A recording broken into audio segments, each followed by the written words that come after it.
Good morning and welcome to Inside Running on Tab Radio Racing and Sport. Our team will evaluate each race and update Tab Touch markets on the premier meeting of the week. Inside Running is proudly sponsored by Top of the Ladder Gutter Cleaning. Don't risk your safety. Contact the professionals. Contact Top of the Ladder Gutter Cleaning today for a free, no-obligation quote. topoftheladder.com.au. We trust you will enjoy this edition of Inside Running. Proudly sponsored by Top of the Ladder Gutter Cleaning. And bang on 8 o'clock, I tell no lies. 32 degrees we head to today, fine and sunny with some easterly winds shifting south to southwesterly later this morning and becoming light by late evening. 9 races at Ascot today and Inside Running underway. Good morning, Darren McAullay. And to you as well, Pinocchio. Thank you indeed. Good morning. Good morning, everyone, and welcome along to Inside Running here on this Saturday morning. We can just about get back into the routine of what day it actually is and indeed what year it actually is as well, Matty. Easingwold Stakes Day, our card of racing from Ascot. The Pinnacles, of course, has passed us by all over. Perth Cup Day done and dusted. Now we get into the rank and the file of racing through the warmer January months. And the field's a little on the smallish side there for some of those races today there with pay 1-2s for 3 of the 9 events and just a 5 horse field to contest the opening race of the day for the 2-year-olds, a unique 2-year-old race, of course, on the program too, with one trainer represented by 4 horses and only one other trainer there with a runner in the race. They had it between themselves and they still do. And as always, in the studio, convening around the form table, here is Digby Beacham, of course, on the Sports Daily, Monday to Friday, and Inside Running on a Saturday morning. It never ends for you, my friend. Good morning, Darren, Matt, Morning. Scotty, listeners. Great to be here. Interested to see what we make of this card. I hope I'm incorrect, Scott, but for mine it's got a little bit of banana skin feel about it. It's just one of those meetings where you might have a good day, but it wouldn't be a shock if things go awry. A slippery slope. Now, there are a few races I thought, good morning, boys, I thought were probably toss of the coin, i.e. Here for Checks versus Nero King, or even Rocket Juice versus I Dreamed a Dream. But at the same time, you can often find those races throw up a bit of a result that you didn't see coming. But still excited to see Costa Zeta go around, excited to see Divine Belief go around. Big talking point, obviously, the bar plate going on the fronts there, but also excited to see Starry Heights and how he continues his progression and whether or not he comes through this successful and continues on, because there's a beautiful run of races for him now, or whether he doesn't quite live up to their expectation today, in which case they'll tip him out and aim up for something else. Okay, and a big opportunity there for Braden Garth. You talk about the bar plate Divine Belief B Garth going on as well too. A big opportunity here. Damien Oliver, of course, rode the horse. It was the first of the remarkable trilogy a few weeks ago. Divine Belief lining up here with the claiming apprentice Braden Garth in the saddle this afternoon. He's got a good book of rides, and I think Stephen Parnham also has a decent book of rides as well today. So, interesting little card. They can come into their own at the moment, the very, very capable claiming apprentices at this time of the year. All right, let's run through changes for the day. It's 3 minutes after 8 o'clock and currently 22 degrees in Perth with an easterly, so you would imagine that that'll be hanging around until at least the very start of the day, and then hopefully the onset of a sea breeze a bit later on. Strong sea breeze in today. Okay. And that tended to be the case yesterday too. They certainly ramped it right up there down on the coast. The first event, the Magic Millions Plate, and this is underway at 12:29. We're on a good 4 track, and the rail is at 3, 1,000 metres for the babies. 6 and 7 are out, Queen of Whispers and So Fab. So Ryan Hill there with 4 runners, and Dion Luciani with the only other 2-year-old representative, but it is Boudoir Bell. Race 2, the Tab Touch Westspeed Platinum Handicap, a field of 7 and a pay 1-2 there without changes. In the third, the Glenroy Chaff Plate. This is underway at 1:46, and here we have no alterations, a field of 8. Race 4, the Thank You Jay Rooney Handicap, of course, leaving for greener pastures now, Jay, and heading up to Hong Kong to work with the South China Morning Post. A great opportunity for he and his family as well, and we wish them every bit of success going, covering the behemoth of racing in Hong Kong, which is absolutely fantastic for Jay, who's done a wonderful job not only with WA newspapers but also other editorials too, that particularly I've been associated with over the years, always one of the very first to get on board and write some really wonderful creative articles. And in the fourth, we have no changes. Race 5, the Amelia Park Handicap. And here we can take out numbers 8, Massamune, and 9, Snippy Witch. So we're down to the 7 there, a pay 1-2 coming out of the 5th. Race 6 is the Lexus of Perth Handicap, 2,200 metres. And save the lead there. There's no changes out of race 6. Race 7, the Print Hall Handicap, is also a clear.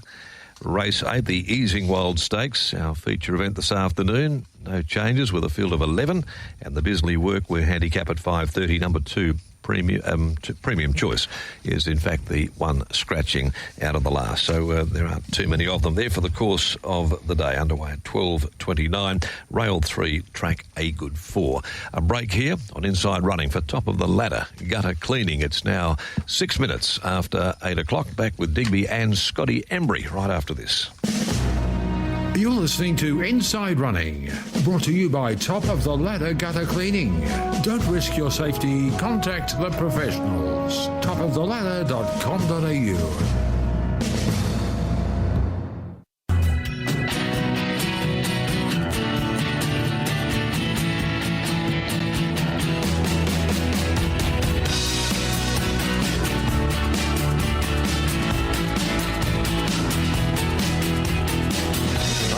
This sunny start to a Saturday morning. The mascot today, the Easingwold, highlights the afternoon of racing. Let's go straight to the accounts department, though. And Matt's got the markets from Tab Touch here in race 1. London's Image at 210, 26 Smart Shadow, 265 now for Boudoir Belle, 380 Champagne Coast, and Lynn Star is at 17, the bottom two up. They are indeed only a field of 5. And one, in fact 2, have raced previously, both from the Rhine Hill stable. London's Image, who is first up there without having barrier trial in more recent times, and Smart Shadow's the other one that had a run 5 days ago and is back very, very quickly on the return bout on this Saturday card. Boudoir Belle has shown a fair bit in the trials as well. Champagne Coast certainly gets some discussion here in this very, very small field. Which way would you be going here, Digby? We'll go with you first of all. Yeah, interesting little race, Darren. I must admit I've settled on 3 horses throughout the past 72 hours and chopped and changed. And for mine, Scott, there's very little that separates, certainly off what we've seen at the trials, Boudoir Belle and Champagne Coast. London's Image brings proven race form back to the races off no trial, but I thought maybe Boudoir Belle is the beneficiary of a couple of scratchings here. Well, she looks quick, doesn't she? She'll look for the fence, she'll look to cross them and lead, and you know, over 1,000 metres in 2-year-old racing, if you find the front, it can be half the battle. So I'm very respectful of her, but you know, the 400-metre jump outs, Champagne Coast went quicker than her same set of trials, looked like she had plenty to offer and has the rail, and London Image has the race experience, which is what's going to sway me in her direction. They both look, in terms of Boudoir Belle and Champagne Coast, we had a good chat to Ryan Hill yesterday morning, they both look big, strong fillies, like nice, physically mature, advanced, early developing fillies. Yeah, really well-rounded Champagne Coast, isn't she? She's a cracker, and we know that she's the fool to Miss West Coast, who ran 3rd in a Caracatta. So she's got a pedigree, and she looks like she's got a motor as well. $200,000 Perth Magic Millions acquisition there by Safeguard Champagne Coast. London's Image, of course, has had the benefit of racing, and we always talk about that. The experience of having been there to the track, second to Angel's Impact in a 2-year-old plate, and then was found to be shin sore in the race that was won by the very talented Golden Vale. Exactly right, and look, not being disrespectful to Neville Parnham's 2-year-old, that's won a couple and clearly Sinful Living, but I suspect maybe the Golden Vale, with the ratings out of that race, that could be your preeminent 2-year-old form. Right at the moment, I think it is, on what we have seen. So, which way do you go? I'll go race 4. London's Image from 4, Champagne Coast, 3, Boudoir Belle, and I will include 5, Lynn Star. Yep, they seem to be the 4. They do indeed. Oh, look, tough race to start with. I settled on Boudoir Belle, thinking that maybe if she can hit the rail, or in fact, even if she breezes, she can be hard to beat. She's a lovely mover. Not saying that Champagne Coast and London's Image aren't either, but I settled on 3 from 1, 4 and 5. I went with One London's Image as well, but it's with reservation. I do like the look of this filly Champagne Coast as a type there. She's almost bullish in her physicality. So she'll have no problem at all here. And as you say there, she's out of Coast of the Post. She's got that pedigree there behind her as well. So I thought that the three would fight the finish of the race out with Boudoir Bell quite clearly. The other one there that's got great claims there, and a few phone calls yesterday about the place with a couple of urges there giving us their views, and some suggest here that put in, take out Boudoir Bell. So whether they know something more than most do, hard to know, but certainly giving it a ringing endorsement, that is for sure. I'm 1, 4, 3 and 5, Matt, there to start the day. So Scott's numbers 1, 4, 3, 5. Digby with 3 to beat 1, 4, 5. Repeating Mac 1, 4, 3 and 5. Now to race 2 for Tab Touch. West Speed Platinum Handicap over 1600. Scratchings nil. First leg, first quad. And Surveillance is 19. Here for checks 260 in from 290. 350 Nero King. 23 Nobel Knight. Out to 750, The Rush. All About the Crack is out to 6. And Filthy Habits is at 550 in from 12. Well, Bernie Miller's 4-year-old here for checks, Scotty, really does deserve a victory there. Back into a 58 plus today. Was beaten in the last breath 2 starts ago by Plays with Fire, when somehow or other Plays with Fire found at opening that it was hard to believe. And then last start sat off the course, never on the track at all behind Civvy Street. I'm a bit bullish about Civvy Street again later on in the day. So here for checks out of Barrier 3, and Holly Watson gets the leg up this afternoon. And even Forever Dreaming came out of that race and ran a placing in the Latrice. So, I mean, a slowly run Latrice, sure, but the form's been on show so far in the 14 days since. And no matter how you see this race being run, from Barrier 3, Holly Watson and Here for Checks get a gun run. And Nero King, who you mentioned earlier on, looking to be the main danger, at least clearly in your opinion. Barrier 1, probably not a great tick there getting back, but the small field might help. I think so, and we spoke to Jimmy Taylor yesterday morning, and he said, look, he is of the view that Surveillance will be marching them here, so maybe that Barrier 1 isn't the hindrance with which it first appears. Okay, so there will be a change of tactics, will there, with Surveillance? Well, I think now that he's back first 2 runs. Yeah, well, he got a bit of a squeeze the other day. He didn't step as cleanly as they would have liked, but we have seen him previously when he's deep into his campaigns and fit and well that he can go forward. Okay. I thought that maybe a Filthy Habits or a Nobel Knight might be able to take up that role, but anyway, that's a matter of conjecture. So, with the map here for checks, the right draw, is this the day? I would have thought so. I would have thought this is a lovely race for him. If Surveillance leads, if Noble Knight leads, if Filthy Habits rolls forward, either way I just see Here for Checks lobbing one out, one back, no matter almost how you map this race out. So for Holly Watson, it's run of the race stuff off the back of a really good effort when wide throughout. Prior to that, nailed on the post. Prior to that, burst clear at the top of the straight, and then they all were swooping down the centre in that EPC race. Everything he's done's been good so far this prep. 2 Here for Checks deserves to win 1. 3 Nero King. I'm just wary about barrier number 1. That's basically my only knock on him. 6 All About the Crate. Got the job done impressively last start, but this is tougher. And 5 The Rush. She's racing around okay at the moment. 2, 3, 6, 5. What do you make of that money that came early for Filthy Habits? I saw there was a bit of $12. Now I can't imagine that there'd be too much volume there, but maybe in that corrected market all of a sudden it was 12 into 650. One fell swoop. Good support for a horse who's second up at the mile today. Was good down there at Bunbury. I thought never quit. Was challenged, but had to ride the speed and didn't give it up. So clearly this is a tougher assignment, but I'm with Here for Checks as well. All runs this campaign have been terrific. Bursting to win a race, draws a gate. Had the audacity the other day to actually look like hit the front and then understandably wilted late behind Civvy Street. But I'm with 2 Here for Checks. 3 Nero King, the obvious danger. How does he handle Ascot? Well, history says not well, but I think he's now a more furnished individual, and clearly he's come back in good order. Not only have his 2 runs been good, his trials leading into this campaign were strong as well. So 3 Nero King in for second. 5 The Rush, terrific last start, got to the line well, and 6 All About the Crack. 2, 3, 5 and 6. Yes, unanimous it is there as well for me. It's Here for Checks on top. I think back to this grade of racing today there, and with its hoof right on the till, tend to think that it'll get the money today from Nero King and The Rush. We're all very, very similar there. all about the crack. Well, very capable at 1,600, but Ascot seems to be its Achilles heel. And Filthy Habits with the weight of the money, 12 into 650. That probably got me over the line to include it there because it can roll forward and put it into our top 4 at least. 2, 3, 5 and 7. Matt, for race 2. So Scott 2, 3, 6, 5, Digby 2, 3, 5, 6 and 2, 3, 5, 7. Darren's tips in race number 2. At 14 to 2, we see the Glenroy Chaff Plate over 1,400. No scratching. Zodonaka is at $8, open 5 and then got to $8.50. $3.90 into 440 into $3.90. I Dreamed a Dream. King's Parade is at $4.80 and from 6. 10 for Happy as Larry. In a point to $3.20. Rocket Juice. Alaskan is at $6.50. $10 out from $8.50. Blazing Emerald and Dynamic Miss at $101. Okay, there, Diggs. Let's take a look at this race. Rocket Juice has certainly attracted a fair bit of attention, and I love the way that this horse attacked the line last start over 1,200, now pressing on out to a 14. Your view there, is 1,400 now an ideal trip for Neville Parnham's 3-year-old? I would argue yes, Scott. The issue I have here is the speed or perhaps the lack thereof.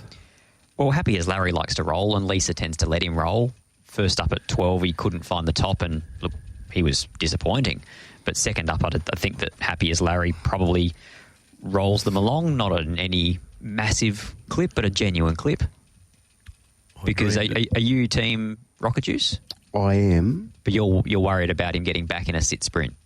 No, I'm not so much worried about that. I'm just thinking that, well, actually, to be fair, I'm not all that perturbed by it because sometimes if you're 3 deep with cover or sort of building in races that are slowly run, that's not a bad spot to be. And he's actually probably drawn the gate, and he's a big horse to allow him to get into the clear and flatten out like he did last start. And I think in answer to your question, Darren, the 7 furlongs now is a tick. Yeah, I think that's really, really significant. I think going out to this 1,400 trip today, just the way that he put his head down, that last 150 last time out there, he really did attack it hard. I like the way that he finished off, and I like the way that he's going about things in this campaign, so I think he gets an undeniable chance. I Dreamed a Dream, gate number 1, S. McGruddy. We always look at a form guide, look where a low draw is, find S. McGruddy and go, yep, we can sort of elevate this. Coming off a last start victory at Belmont, arguable that it was a little easier maybe, the race here, or that it contested that day as compared to where it is today, but certainly one of those that rates in the race. What do you make of it? What do you make of Alaskan as well, who was off the course in the Playing Rio run last time around? King's Parade got the job done last start, and so did Blazing Emerald in a weaker race in a maiden, but looks as though it's got a bit of upside. He has got some upside. I Dreamed a Dream was good, Scott, because at the 200-metre mark of that most recent run there on Christmas Eve, it looked like he was going to run third. And he actually knuckled down under some pretty vigorous Jared Noski riding and got up. It was a very fighting, courageous win, I thought. And he gets the same run again. Yes, he does. Just stalk the every move of Happy as Larry and try and push into the clear. I thought he was the danger. I put in King's Parade up to 1,400 metres off the back of a solid victory in a Class 1 and won. Odonaka, I thought there was a case to be made for him. The 3 lengths off Storm Chaser, which is the same race that Leading Taddy comes through. He's racing like he wants at least 1,400, maybe a mile.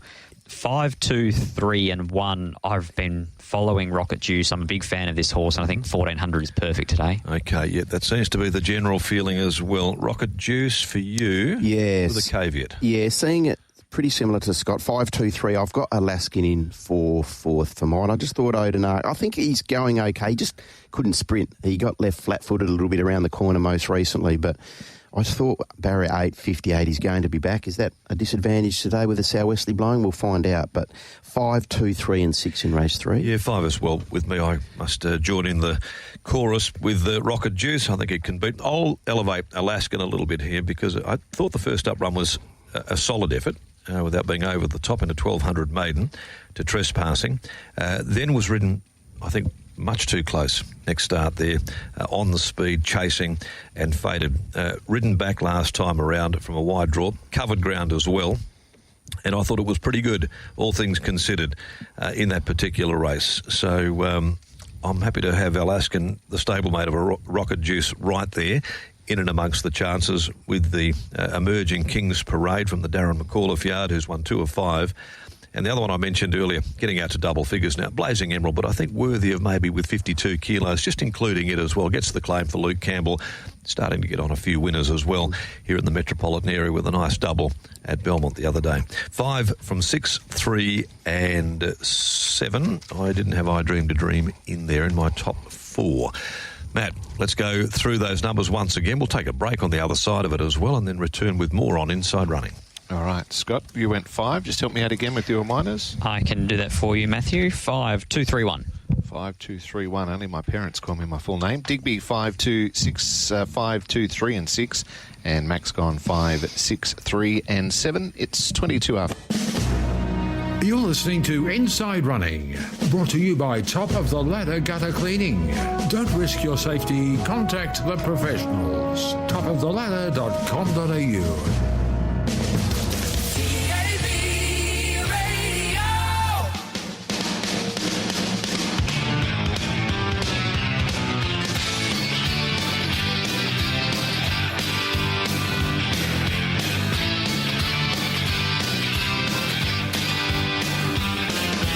Welcome back.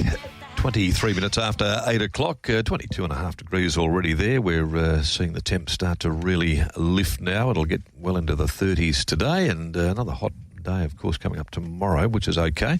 Summertime racing. And we've got the Thank You Jay Rooney handicap over 1,600 at 26 minutes after 2 o'clock. No scratchings to come there. And overall, it looks a pretty open affair in terms of the market. And Caramundi Open, 3 got out to 4, now 390. Back into 650 for Birdie Eagle after touching 750. Civvy Street is into 480 from 750. And Ginger Green is 7 into 480. Acting God, 11 in from 15. 7 Heskett's. Loose Box is at 850. And 19 into 12 for Special View. Okay, so there's a bit of money around for Civvy Street, a horse I did touch upon a few moments ago from the Casey stable. They're $7 into 480. I think in the context of this field, it's a solid and confident enough move from punters out there that think that this horse can continue on, because I think by and large its form is better than it reads with just that last start win on the card. He continues to attack the line, doesn't he? Mm-hmm. I thought this was a really tricky little race. It's got no speed. It's got a favourite that's probably going to settle last and has an apprentice going on for the first time this prep. It just profiled as tricky for me. Yeah, talk about a map for the race. Take your point there, trying to be, I guess, specific as much as you can be. Does Heskett take it up? No, I thought Birdie Eagle would take it up. Would you? Okay, maybe they are the two that pair off in front. I can see Civvy Street getting a nice cosy little run in here. Well, Diggs. He does. I'm not sure that's the best gate for him. Even last start, you could see Luke Campbell was keen to get him away from the fence into the moving line, and then when he let down Scott, you would have thought he'd drawn barrier 9, where he lobbed in the straight. The word has always been he doesn't like being cluttered away in traffic. Yep. So Luke rides him appropriately. Today from barrier number 1, though, he gets a bit dictated to. Particularly if they don't go hard.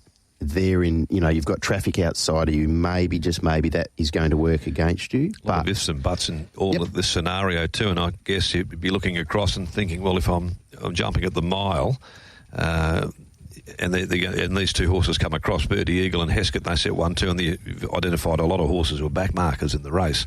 Does he try and get off early doors? I mean, if there is an opportunity, I always say this is a big if in the middle of stiff, isn't it? As Scott said, he rides him well and he knows exactly what needs to be done. Yeah, I tend to think that as well. I followed him a little 2 starts ago. I thought that third behind Plays with Fire was a ripper as well. I think that he's going well enough to win the race, just with a bit of even luck that happens to be required from time to time. Did the thing, with Caramundi there, $3 out to fall back to $3.90 in this very wide market for the race. Braden Garth on board. A bit better last time around. I hadn't seen all that much previous runs. Much better, no doubt about it. But the thing that sort of half concerns me is that Sean McGrady had to throw the absolute kitchen sink at him.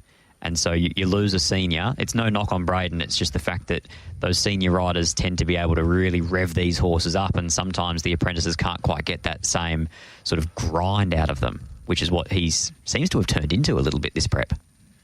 Yeah, I'd agree with that. I think the smaller field suits. He won't be too far off them. He'll be building. And for mine, he's the best horse in this race, Curramundi. So he'll get me. Punters have had something on the stablemate, Ginger Green. Yep. 6 in to 460 back, I think, touching 480. Well, he gets a gun run as well. Like, he gets a really, really nice run here, Ginger Green. Okay, and Acting God gets a little bit of weight relief, 14 into 11, second up, coming out of the Nero King race.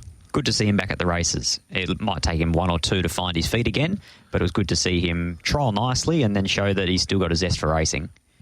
Okay, let's nail them down here in a very even affair. I settled on Curramundi. He's down in grade and he's down in weight. Yes, Braden is a 3 kilo kid, but he has been around the game for a little while and he'll know what he needs to do here. So I'm thinking Curramundi, if he can stay within touch and build and go through his gears approaching the home turn, he can perhaps get down the straight and get over the top of these leaders. So 1 on top, Curramundi, from 4, Ginger Green. I'm expecting Steve Wolf's runners to go particularly well in this race. 2, your likely leader, Birdie Eagle, and 3, Civvy Street. 1, 4, 2, 3. Yeah, I've got to stick with Civvy Street here in this race.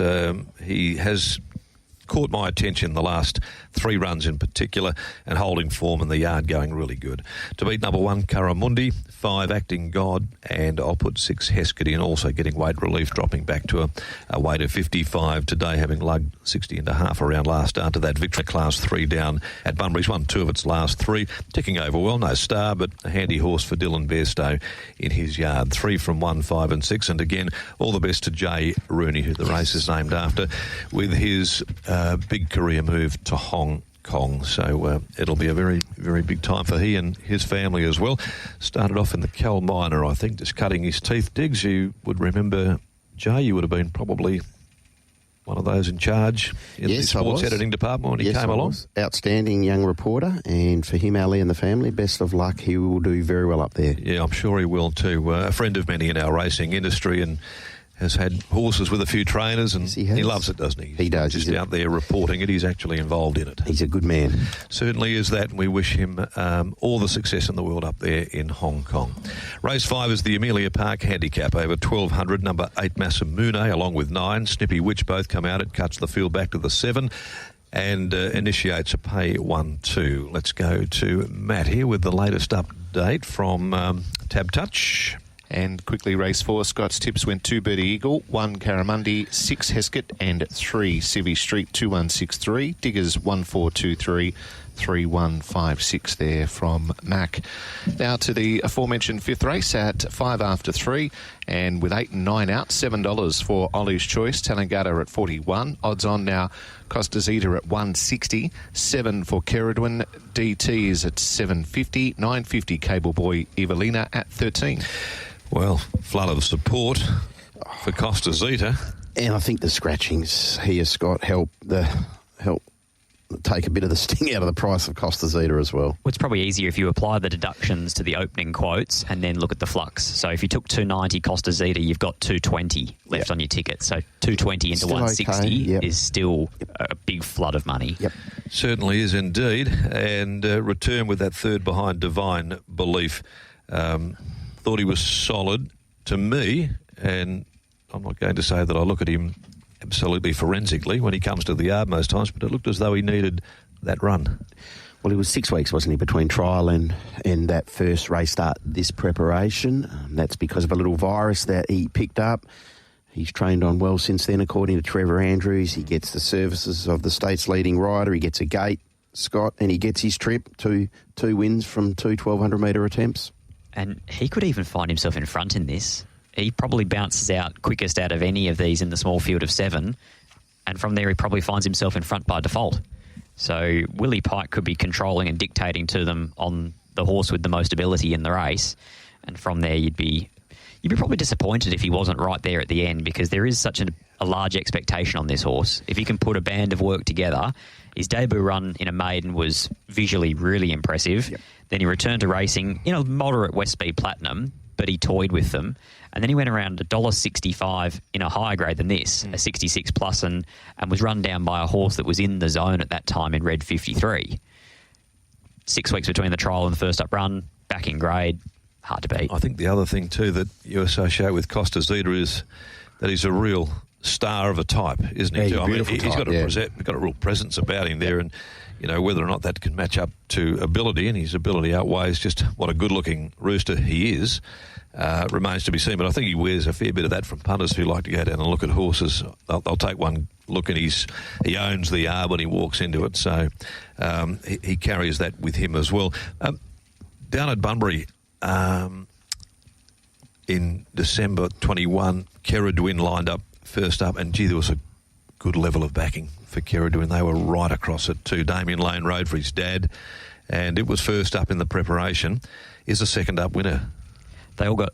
He had 3 rides for his dad that day, Frosty, and all 3 got absolutely annihilated in betting. Smashed in the betting. Yeah, exactly right. Exactly right. This was one of them. This is the one that got the job done. Yeah, it did. And look, she's a lightly raced mare. She's got a level of ability. She gets a gun run here for Chris and Michael. Second up, you can understand why there are going to be people thinking Keradwin is not completely and utterly hopeless in this race. Okay, there's another one here that's got the blows in the market, but does come out of a Jungle Miss Dawn and an Epona Classic as well, when fourth to Hamika, beaten only a length in DT. Got a horror gate, and it's not a great map that we look at as well, so I'm not quite sure where DT finishes up in all of this, but I think its form's good enough to come back to this type of class. Yeah, it is. Yeah, absolutely. But look, you'd be surprised if Costa Zeta doesn't get the job done there today, and disappointed. Okay, and tell us, Evelina got held up in the Esprit Garçon race. We've touched upon that too in the last couple of previews that we've done. Prior to that was beaten 2.5 Stormy Tawny and second to Stormy Tawny at Bunbury, and then went back to a jump out the other day. And has a barrier blanket going on. Barrier blanket, so that might have been just a bit of a test case for Evelina there, just to get through the gates with the barrier blanket. So certainly I wouldn't be leaving her out of calculations to any great degree, but I think we all agree that Costa Zeta's the way to go. Correct. 3 on top. Okay, I'll make it 3 from 4 Keradwin, 5 DT. I'll include the Ronnie Beacham owned Cable Boy. He's going Next okay, best isn't he he? is. Yep. Mentioned that last time around. Behind Fluoro Neuro. He's been right in the mix in this campaign, Cable Boy. So 3, 4, 5 and 6. Digby Beacham. 3, 4, 1 and 6. Ollie's Choice I have in for third. I didn't mind that effort down there at Pinjarra. Now has to go back out to the 1,200 metres, but thought that was a decent enough first up run, and as 6, Cable Boy continues to race well. All 3 runs this time in have been good, Scott. 3, 4, 1, 6. Same trifecta, but I'll put Evelina in for fourth. Costa Zeta, Keradwin, Ollie's Choice, and Evelina. And that is number 7. So 3, 4, 1 and 7 from Scott, 3, 4, 1 and 6 from Digby, 3, 4, 5 and 6 from Mac. Race 6 is the Lexus of Perth handicap. 2,200 they go, and they're all starting. Atlantis Beach is at 7. Did open at 3.40. 17 for Belgrano Bell. Friar Away, 34. 12 in from 15, Hoist the Colours. Captain Pluto at $2.90 in from $4. 11, Burn Bray. 4.40 in from 8.50, I Love Your Smile. Ocean Aura at 23. 13 for Kerman Rock. Kisses from Kelly is at 13. $12, Flash Paddy, and 81, Galarian. Okay, well, I had a very big question mark on this page in my form guide. I really didn't know what to do. Well, any help is certainly accepted. I've got a little bit of help here. One, I thought Kerman Rock was huge last start. Now, I know there'll be disagreements around the table because there's a couple of haters that have been out and about there, but Kerman was great in that race. He's beaten 7 by Gobella, but they went quicker than what Maricino did in the Van Heemst. So he really put the foot down. I had him on top that day, and I wasn't disappointed with the run. I'm very wary of him. I think he's going particularly well. Yeah. Is he going to lead? Yes. And what about that sou'wester? Who cares? Stayers. Throw it out the window. Kerman's too tough for it. He'll punch into any breeze. But I Love Your Smile. 3 from 41. I Love Your Smile's another one. Raced 5 days ago on Cup Day. I like the way that she got to the line, and I love a stayer off the back up, and so does the market. 8.50 into 4.40 is a very good go in an even staying race. Obviously, Atlantis Beach comes back into his right grade for the first time in an eternity and has a set of shades going on, which I like. And then there's always going to be money around Captain Pluto, but he just leaves himself a lot to do with his racing pattern. But at the same time, out to the full 22 for the first time should help a horse that went around in a South Australian derby. So I'm wary of him. First look at the quaddie. Good choice by the racing department. Hopefully get a bit of value. FD in your quaddie ticket, Scott, or not? No, I think I'll take mainly those 4 that I've just mentioned. Yep, fair enough. Try and get something out of this first leg. Putting them in order, I went I Love Your Smile because a stayer off the back up gets me almost every time. And a good run too last start. Really good run. Yeah, got through traffic nicely. Yep. 9, Kerman Rock, very wary that he looks like he's ready. 1, Atlantis Beach, right race for him. Only 2 lengths off Black Fantasy in an ATA and 3 lengths off Queen Alina in a Towton for Black Fantasy and an ATA for Queen Alina. It's good enough for this. And 5, Captain Pluto, out of respect for the combination. 7, 9, 1 and 5 at my end. 7, 1, 9 and 5. I'm also with I Love Your Smile. Love the run last start. Going okay, just needs to break through again. It's been a while since we've seen this mare. It was back in Bunbury and there's been good support for her at her subsequent 3 runs. So, look, 7, I Love Your Smile. From 1, Atlantis Beach. Shades on. Just not sure where Steve gets to with this fellow. And hopefully he doesn't get a little bit keen with the addition of the cups, but need to be respectful of the form lines that he brings. 9, Kerman Rock for the reasons that we've outlined, and 5, Captain Pluto. W. Pike goes back on 7, 1, 9 and 5. At every meeting, you always try and find a little bit of value. And this is the race where I initially did have I Love Your Smile down on top, and I still think it'll be hard to beat, and I think it is the one to beat. But if I was going to have a little bit of a play from a value point of view, yes, I'd have a look at Kisses from Kelly, number 10. Now, not given a mention here in dispatches, and you might have the wisdom more than I here to suggest it shouldn't be there anyway. But it was scratched at Belmont Park on Wednesday. Last start got held up. Big going horse too. Got its tongue over the bit. They've added a tongue tie to its gear. The run before that to the very talented Autumn Rebel got me in a bit too. It hit the line nicely. Now it goes to 2,200 metres today. Low draw. There is money around. 18 into $13 it was. And I'd suggest here that maybe we could have a little bit of a play from a value point of view. So it'll be my each way bet for the day. So 10 for me, but not with a great deal of confidence. It's more about the price, I think. I Love Your Smile is the horse to beat. I do agree with you, Scotty. I think the 5-day spin for these horses getting a middle distance is absolutely perfect. Number 3, Friar Away. It's coming out of the ATA.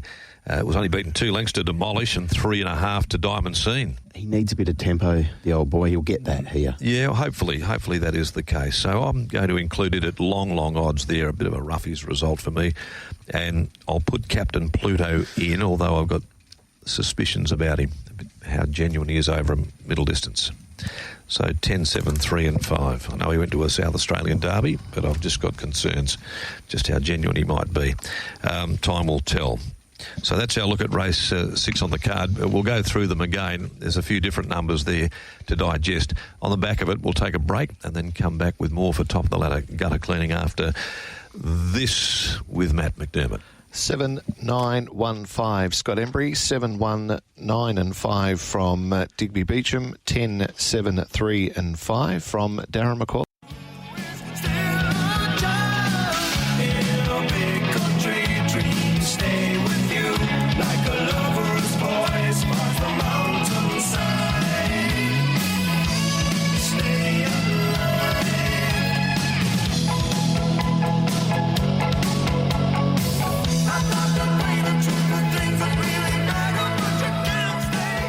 On in the year, 6th of January. It doesn't take long, does it at all, Diggs, for the weeks to go flying by. We were just discussing a little earlier on off air the 3 weeks that have elapsed since Damien Oliver had that remarkable day, and it's hard to imagine that we're 3 weeks past that.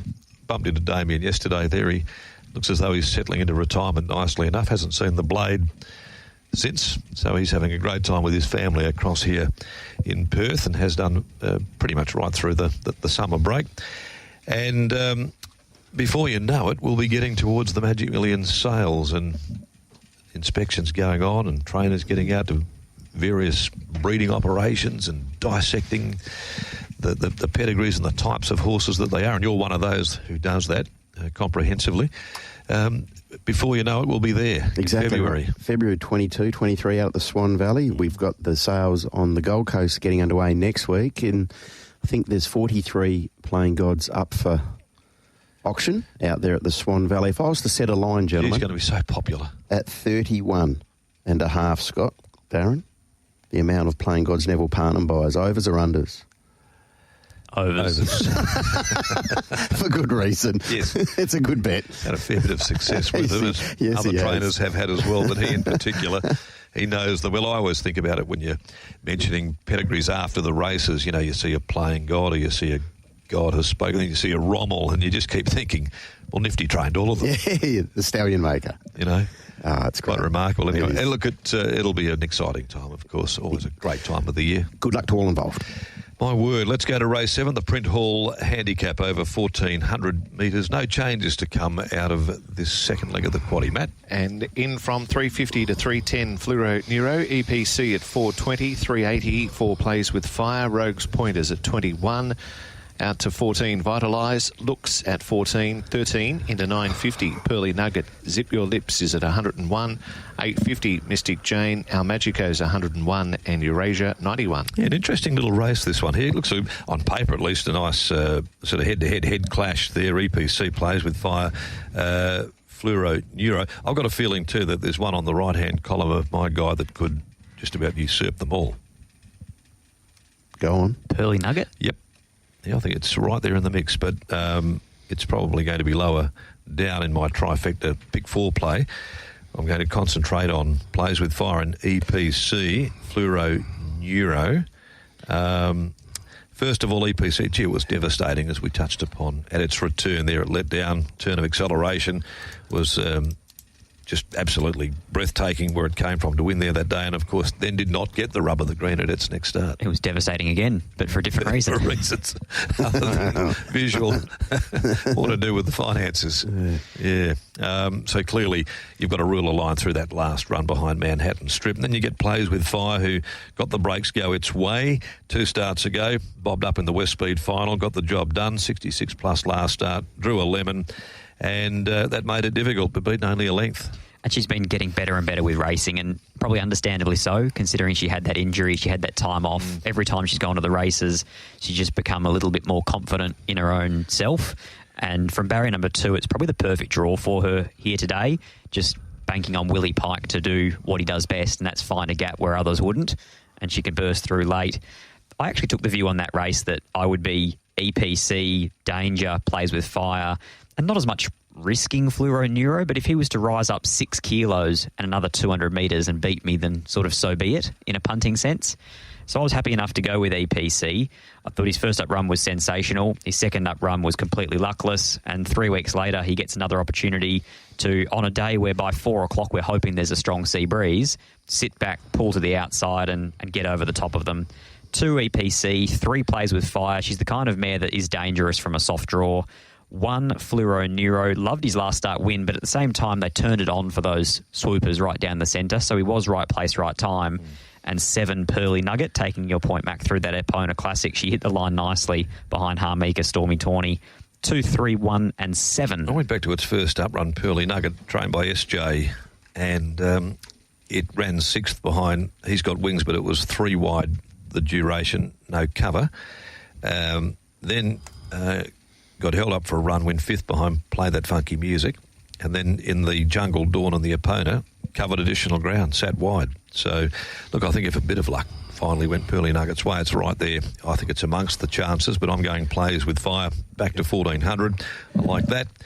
To beat number 2 EPC, 7 Pearly Nugget, 1 Fluoro Neuro. I think they're a very popular set of numbers, those. 3, 2, 7, 1. Just thinking, it's difficult, isn't it? We're sitting here and it's just not even 10 to 9 and we're trying to project what the track's going to play like. But I think if it is going to be a day where sweepers can make their presence felt, EPC was perhaps one of the better bets on the card. Brilliant first up, luckless second up. He should get a beautiful run here, chiming in when he needs to. So 2 on top from 3 Plays with Fire. For mine, the obvious danger. 9 Mystic Jane.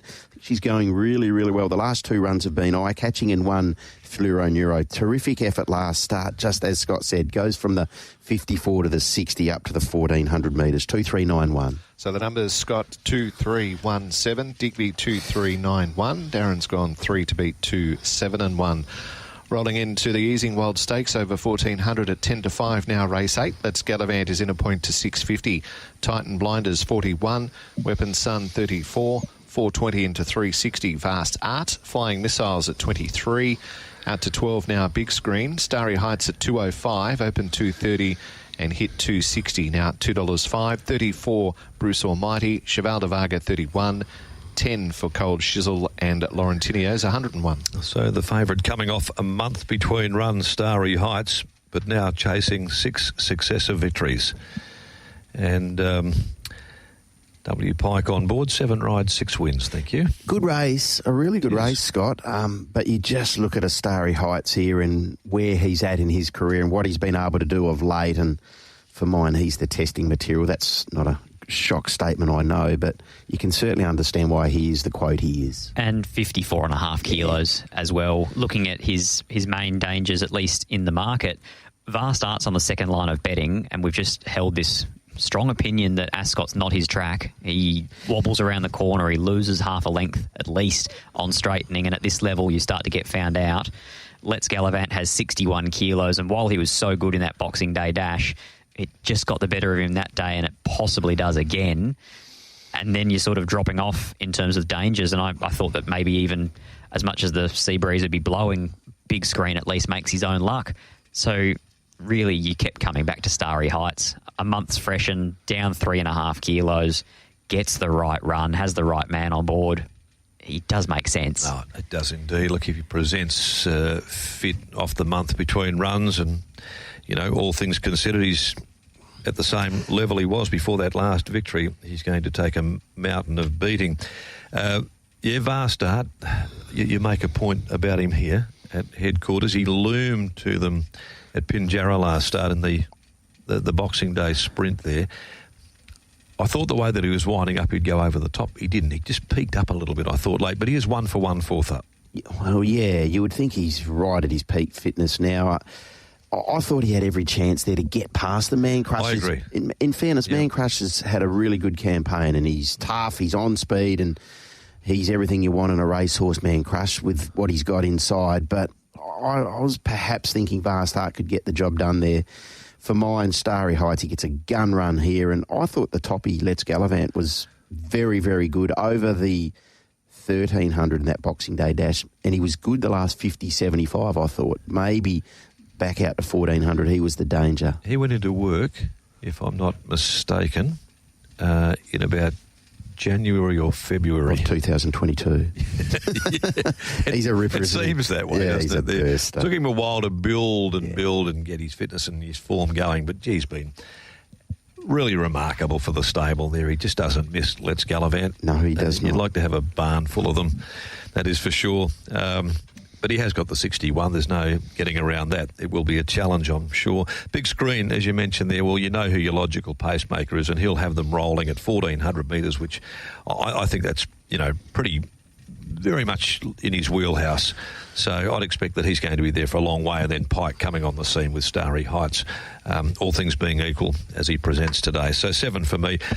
Vast Art, I'll include there certainly as one of those that I think can win the race if he puts his best foot forward, his absolute best foot forward. And at the fourth run in the campaign with Let's Gallivant, Big Screen, I'm 7-4-1-6. Scotty? 7, 6, 1 and 4. Question without notice. If Tab Touch put up an all-in market for this year's Railway Stakes, how high up the order would Starry Heights be? Relatively. Yeah, he's there. Right there. When I say right there, he's $14, $16, $18 mark, I would have thought, around there. Would you agree with that? I would. It seems like that's where he's going to end up at agreed. the end of this year, calendar year. Who's a better horse, Starry Heights or Younger Lass? Starry Heights. Okay. Yeah, I think Starry Heights will probably finish up with a better CV. Okay. 7-1-4-6 for me, so same 4 numbers as those 2 gentlemen over there, Matt, but just a little bit of a different order. And 7-6-1-4 the order for Scott, 7-4-1-6 the order for Darren, 7-1-4-6 the order for Digby. The 9th race at 5:30, Bisley Workwear Handicap, and this is at 1,000 metres with number 2 coming out.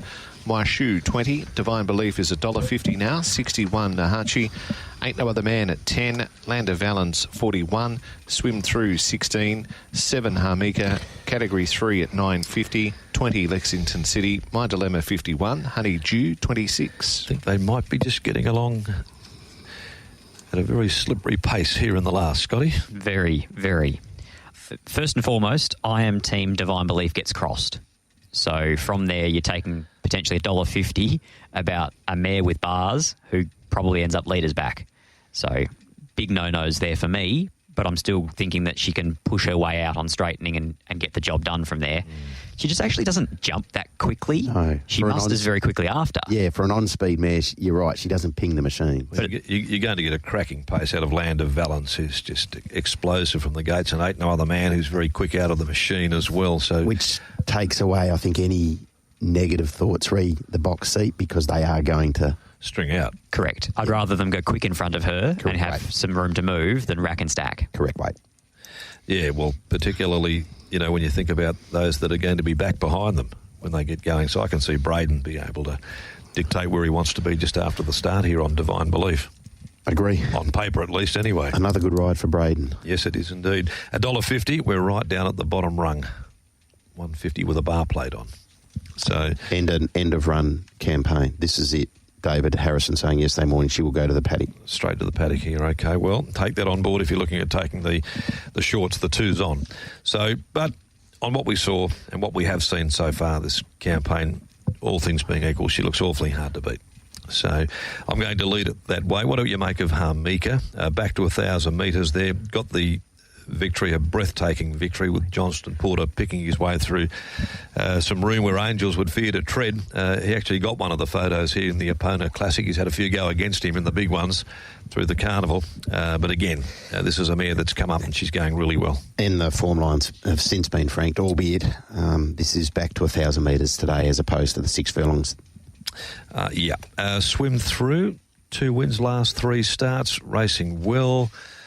Category 3 is an interesting one if you're looking for maybe a backmarker swoop horse, coming off 42 days. Did win this particular day last year, but that was over 1,400 and 60 plus. Did miss the kick noticeably, but before being beaten 5 lengths to play that funky music. Another one for wider exotics. I thought the trials of Honeydew were excellent. Both of them. Couldn't agree more. I thought the most recent one was a ripper. I actually had her in for third, adding a little bit to your exotics, Honeydew. Fair enough. 3, 8, 12, 5 for me. So Divine Belief, I think she's going to be popular and she'll be an anchor for many multis, I dare say, and probably one out in a quaddie. But 8, Harmika, 12, Honeydew, and 5, Ain't No Other Man, who should get a lovely run on speed as well and gets the claim for Kesh, 3, 8, 12, and 5. And how about yourself there, Scott? 3, 5, 8, and 12. Actually went back through the last 6 seasons, and David Harrison had the best strike rate with bars going on. Only very narrowly beat Darren McAullay. 3, 5, 8, and 12. Okay, interesting stat indeed. 3, Divine Belief. To beat 8, Harmika. 7, Swim Through. 9, Category 3, maybe in the last on the program, Matt. So no arguments with number 3, Divine Belief from Scott, 5, 8, 12, 3, 8, 12, 5 from Digby, and 3, 8, 7 and 9 from yourself. Okay, we've tipped a few today, we've all agreed, in certain races early on, when the races probably are a little bit thinner. A best bet for the day. Is there a standout one that holds greater appeal than the others? On a day when there are a lot of shorties going around, I'll throw up 2 at a decent enough quote. Race 4, number 1, Curramundi for me, around that $4 now, and race 7, number 2, EPC. EPC there for you, Scotty. How do you see it? Yeah, I thought bang for your buck today, EPC was probably the best, in inverted commas, value on a day with a lot of shorties. I'll make it Rocket Juice.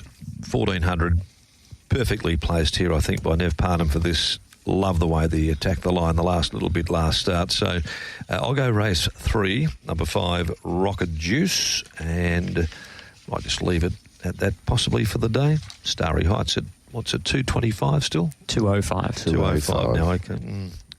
Getting down there towards the bottom end maybe of the market there for him off that month between runs, but very hard to beat all the same. Okay, well, that wraps it up today. We've got Bunbury tomorrow, rounding out the weekend of racing. Is it Michael Lane's got a race day there, I think, tomorrow, but one for the owners, if I'm not mistaken. So good luck to all involved there. Normally puts one on, I think, doesn't he? Yep. Every year. So, and we've had the buy down there for the last couple of years, so he'll be up and about there, Mike, with his team there and helping promote racing down there in the southwest, and that's where, of course, we'll be heading on the Sunday. That's it from Inside Running on this Saturday morning. Thanks, Scotty. Thanks, Diggs. Enjoy the day. Stay cool, everyone there. Starting to get a bit warm over the weekend there. We'll be back at Ascot at 12:15 today with an update there, a bit of a recap on conditions, and then, of course, Michael Heaton joining us through the course of the day. Scotty, you and Lockie post-race right through the afternoon as well. A full and comprehensive coverage right here on Tab Radio Racing and Sport, with our thanks as we hand it back to Matty McDermott once again, who guided the Inside Running ship. Thank you, Darren, Digby and Scott.